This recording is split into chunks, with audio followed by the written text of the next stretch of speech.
Get him, get him. The pressure's on every farmer, but Drew's finding the decision hardest of all. That's just the way it is. We've got to accept that someone's going to be rejected. Drew's created an uncomfortable love triangle. He's won over both Susie and Natasha. What can you do? You both like the same guy, but you both like each other as well. Right, yeah, this is the wool press. He's already had a day alone with Susie. Now it's Natasha's turn. So just make sure you squish it nice and square. Natasha's 26. Just like squashing grapes. Like our larrikin farmer Drew, she's always up for a good laugh. Yeah, I fancy Drew. He's a bit of a cheeky one and he tells a few jokes and that's kind of my caper as well. I do find out who the lucky lady is. But right now, Natasha couldn't be more serious. She's desperate to know who Drew sees a future with, and she's decided to push for an answer. No, it should be easy for you, I reckon. By now you should know. I reckon that you should just, act on your emotions. You've got nothing to lose, so... The situation by the horns. Natasha's put Drew on the spot. Why don't you show us just how much of a man you are and do something about it then? Well, this is true. I'd just like to thank you. Drew, Natasha and Susie have been living in a love triangle for more than a week. Thank you. And Natasha can take it no longer. So what do you reckon is going to happen after this? Paint the picture. She needs to know where his affections lie.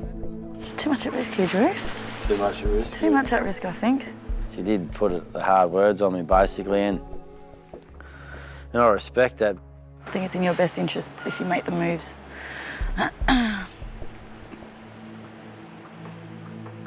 Man up, you reckon? That's the way. She must have been feeling uncomfortable with, I suppose, the competitive nature of this. Well, it's not a competition, it's just, I just want to get to know the girls. What do you reckon, Boots? Man up? But I just couldn't come up with answers, and I suppose it's still not that clear-cut decision for me. Go for it. Well, I think I'll leave it to the last minute.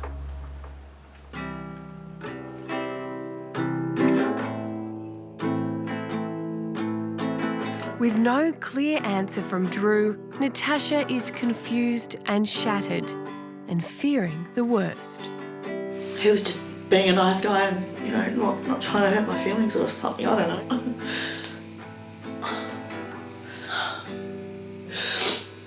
It's just, yeah, I guess in a nutshell it's rejection.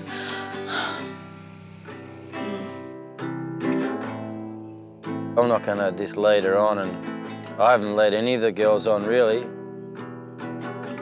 In all honesty, this is the hardest thing I've ever done, and trying to be myself when I'm so out of my comfort zone. With two girls in my house, emotions, feelings, and I suppose having to deal with it. Blokes don't deal with that sort of stuff. We go out and dig holes and stuff and, go to the pub and have beers. We don't talk all about this sippy-soppy sort of stuff. Tash put Drew on the spot about her and Susie, but he failed to give her the answers she was after. Will a romantic dinner with Susie finally get him to open up? I honestly had no idea what the bloke had been thinking. I didn't even know whether or not he thought I was a decent chick to be able to have a beer with at the pub, after this whole thing ends. Cheers, Suze. Cheers. I'd just like to thank you for putting up with me, I suppose, and not running away.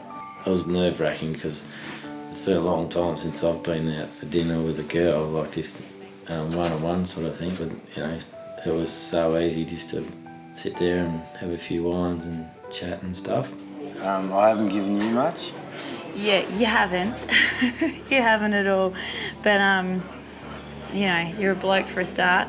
You're a country bloke. It is really hard, but I'll just tell you, you're my favourite, so I'll just leave it at that because I'm not good at saying too much more. I don't know whether he thought he was auditioning for The Bold and the Beautiful or something, but he grabs my hand and it was, I had to try hard not to laugh because it was funny. It was very cute for him to display some sort of affection. It's really hard to talk about this sort of stuff, the best of times. It was a bit of a weak moment, let my guard down. She didn't pull her hand away, so that was a pretty good sign. Stick in your bags to remember the stay. As Drew's girls prepare to leave, he knows he'll soon have to make his decision. A little something for you too. Yeah, I have something for you too. Oh, you shouldn't have done. No, wait. Yeah, I'm ready for a relationship, but just probably with one girl, not two, which I always thought would be pretty cool. I've got a fish. Fishies. Awesome. We've got to keep you'll you be lonely company without until us. See, the red freckly one's me, and the little blonde one is Susie. So I've got to call them Tash and Susie. Yes. These three have lived in a love triangle all week, and it's far from resolved. In truth, Drew still likes both girls. Tasha, she's just an awesome, awesome girl. Shit, have we lost all the stuff at the back? You know, there's never a dull moment.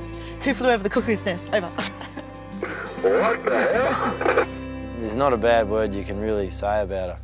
I'm gonna cry now. See you, Tash. Thank you. Thank you for Had having. lots of time. Thanks for your help. I had an awesome time too. And yeah. All right. See you. So, Thank you so much for having us. No worries. And despite a romantic evening with Susie, Drew's still undecided about which girl is the one for him. Yeah, I suppose I'll be talking to one of you soon. The main concern I have had with Suze would be that she hasn't had a serious relationship before. Don't miss us too much, Drew. Yeah. No, I won't.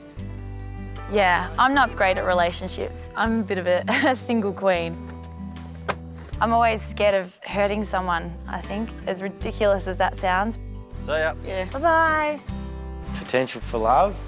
Look, they're both lovely girls, you know, so there's definitely attraction there, so I suppose there's always a possibility. You know, what's around the corner?